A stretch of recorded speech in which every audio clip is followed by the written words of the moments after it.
Oi, gente, tudo bem? Para quem não me conhece, meu nome é Guilherme. Eu sou professor de história de algumas turmas aqui do sétimo ano, do sexto também. E eu vou fazer hoje com vocês uma videoaula, pessoal, uma aula de revisão para a prova, tá? Para a gente estudar para nossa AP, que vai ser na quarta-feira, sobre Grandes Navegações e América Espanhola, capítulos 7 e 8. E é só sobre isso que a gente vai estudar, tá? Então a gente preparou, a equipe de história, né? Preparamos um roteiro de estudo, né, uns slides para a gente poder estudar direitinho. E já vamos começar logo do começo, né, pessoal, porque eu não tenho tempo a perder, a gente tem que ser breve. Falar sobre as grandes navegações europeias, notem, europeias. A gente estuda nesse conteúdo, no capítulo 7, apenas as navegações que foram protagonizadas por nações europeias. Não quer dizer que outras nações não fizessem as navegações, mas o nosso foco são as nações europeias e as nações que fizeram isso nos séculos XV e XVI, ou seja, nos anos 1400 e pouco e 1500, tá bom? Então a gente está falando de Portugal, Espanha, França, Inglaterra, certo? Nações europeias. E o segundo ponto, elas eram péssimas. As grandes navegações eram péssimas, era horrível fazer uma navegação. Era demorado, era insalubre, era perigoso, certo? Você tem que ter isso em mente. Havia diversos perigos que envolviam essa navegação. Perigos reais, teu navio podia naufragar, tu podia sofrer de uma doença, uma epidemia, né? Porque marinheiro não era muito limpinho, comia comida estragada que não tinha geladeira. Então, tinha perigos reais e tinha perigos imaginários. Os europeus acreditavam nessa época que havia monstros enormes no mar, criaturas colossais, acreditavam nas sereias, acreditavam no fim do mundo. Não é isso? Não é só Piratas do Caribe que acreditavam nisso, não. Eles achavam que chegava um momento, né, que a Terra, obviamente, eles achavam que era plana, que a Terra iria acabar e aí os barcos iriam ser lançados num abismo sem fim. Eles acreditavam nisso. Tá? Então, perigos reais e imaginários. Não à toa, o Oceano Atlântico era chamado de Mar Tenebroso, não é isso? Coloquei ali no slide. Mas o ponto é o seguinte: então por que eles fizeram isso? Por que essas nações europeias se lançaram nas navegações? E eu te dou duas respostas para isso. Primeiro, interesses econômicos e segundo, motivações religiosas, tá bom? Falar rapidinho deles. Interesses econômicos. As nações europeias estavam a fim de fazer uma grana. Como? Metais preciosos como ouro e prata, que você já estudou, isso se chama metalismo. E o segundo ponto, especiarias. Vou focar nas especiarias que são mais importantes para a gente. As especiarias, elas são artigos de luxo, tá? Muito raros, que tinham mais abundância no Oriente. O Oriente, onde hoje é Índia, China, Japão, tá? Uma região que os europeus chamavam de forma genérica de as Índias, certo? E era lá que estavam essas especiarias. Está na página 150 também do livro de vocês, um resuminho das especiarias, tá? E por que elas são importantes, professor?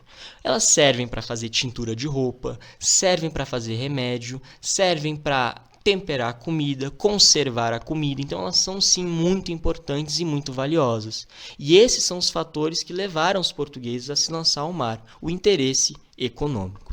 O segundo fator é tão importante quanto, que é o fator religioso, a motivação religiosa por trás das navegações. E aí eu também vou pegar um assunto que tu já viu. Houve um momento, no fim da Idade Média, começo da Idade Moderna, que a Igreja Católica estava em crise. Aquela história de senhora feudal da Europa já não era bem assim. A Igreja começou a ser criticada pelos que a gente chama de reformadores, como Lutero, como João Calvino, não é isso? Pessoas que começaram a falar que a Igreja estava se desvirtuando, estava abrindo mão da sua parte espiritual para tratar de economia, para tratar de política, para vender indulgência, não é isso?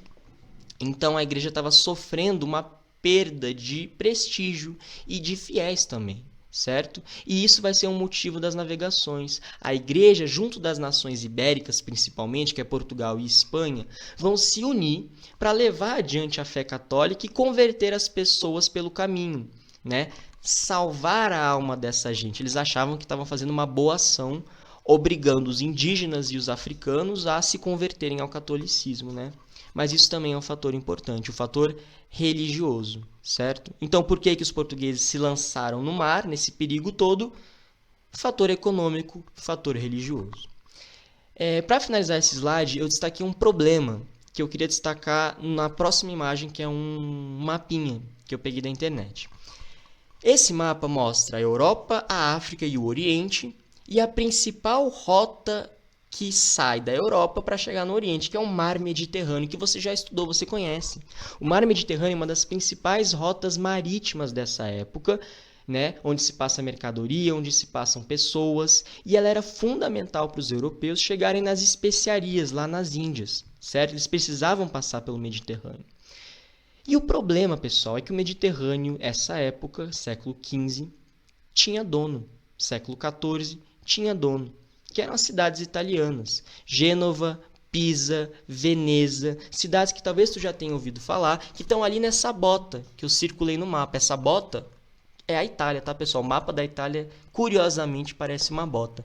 E as nações dessa bota, nações italianas, dificultavam a navegação europeia para o Oriente. Que interesse a Itália tem de favorecer, de enriquecer nações europeias? Nenhum. Então, elas dificultavam, encareciam esse processo de tráfico de mercadorias pelo Mediterrâneo, certo? Então, as navegações tinham esse porém. Era difícil chegar no Oriente por conta da Itália. E aí, Portugal, primeiro, e depois Espanha, França e Inglaterra, vão buscar novas rotas que cheguem no Oriente e que não passem pelo Mediterrâneo.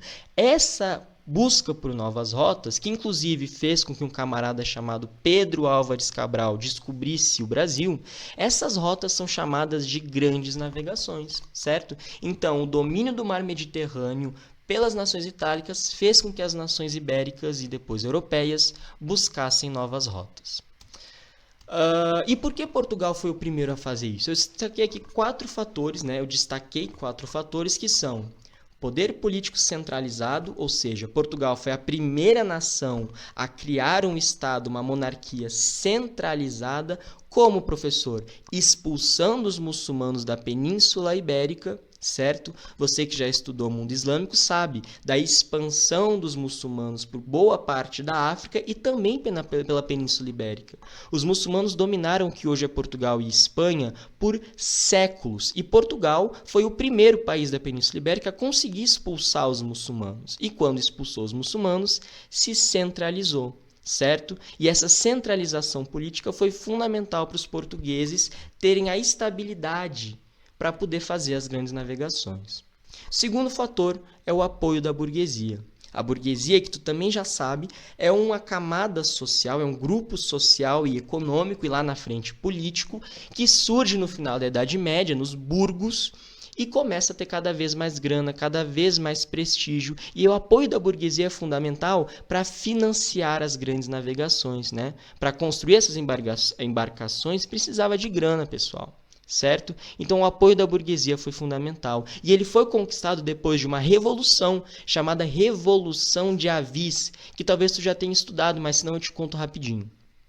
A Revolução de Avis, ela aconteceu quando os portugueses impediram que os espanhóis dominassem Portugal. Os espanhóis estavam de olho nessas terras, nesse reinado, e aí os portugueses, nobreza, burguesia, o povo, se uniram para expulsá-los, tá? Daí que vem o apoio da burguesia ao projeto das navegações em Portugal.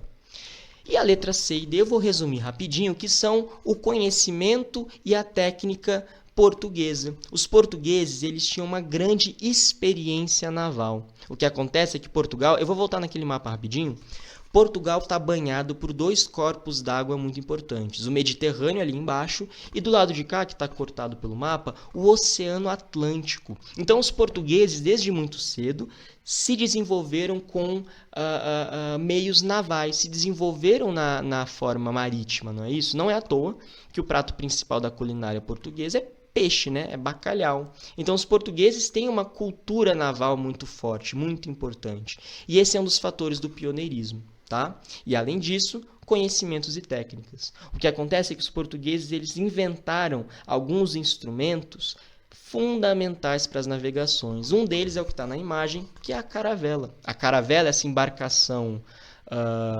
esguia, né, uma embarcação ligeira que podia navegar por lugares onde aqueles barcos pesadões não conseguiam, como rios, não é isso? A caravela foi uma invenção portuguesa. Um barco rápido, um barco eficiente, certo? Um barco que tinha uma tecnologia que fazia ele navegar sem precisar de 100% de vento favorável. Então, as caravelas são uma invenção portuguesa, uma invenção importante, tá? Mas não foi só a caravela. Os portugueses dominavam bússolas, portulanos, astrolábios, né? Portulano, que é uma espécie de mapa náutico. Os portugueses dominavam tudo isso, mesmo não tendo inventado, tá? Eles não inventaram a bússola, eles só aprimoraram o seu uso, né? Uma curiosidade é que a bússola só chegou em Portugal por causa dos muçulmanos. Os muçulmanos dominavam essa técnica, esse conhecimento que surgiu lá na China e levaram para Portugal quando eles invadiram a Península Ibérica, né? Então, há males que vêm para bem, não é mesmo? Então, vamos lá.